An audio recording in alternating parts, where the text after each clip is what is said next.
নমস্কার, সংস্কৃতির ফৌজি ফ্যামিলিতে আপনাদের স্বাগত। আজ মোমো বানাচ্ছি, তাই ময়দাটা ভালোভাবে মেখে নিচ্ছি। ময়দাটা মাখা হয়ে গেছে, এখন এতে ভালোভাবে তেল লাগিয়ে কিছুক্ষণ রেস্টে রেখে দেবো। আর এখানে মোমো চাটনিটাও গ্রাইন্ড করে নিয়েছি। চলুন মোমো স্টাফিংটা রেডি করি। এর মধ্যে ভিনেগার, সয়া সস, নুন, গোলমরিচ, একটু চিকেন মশলা আর সামান্য পেঁয়াজ কুচি এবং আদা ও রসুন বাটা দিয়ে ভালো করে ম্যারিনেট করে এটাকে রেখে দিতে হবে।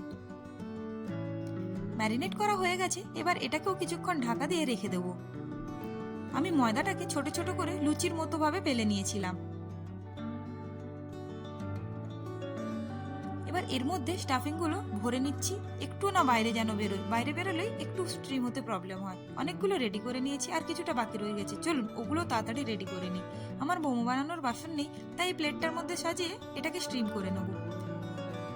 দেখুন কত ভালোভাবে মোমোগুলো স্ট্রিম হয়ে গেছে। এবার ও এলে একসাথে খাওয়া যাবে। আজকে মোমোর সাথে মার্শমেলো জুসও বানিয়েছিলাম। দাঁড়াও, ওর রিয়াকশনটা শোনো। আচ্ছা, আমরা ততক্ষণ মোমো খাই, আর তোমরা চ্যানেলটা সাবস্ক্রাইব করে পাশে থেকো। বাই।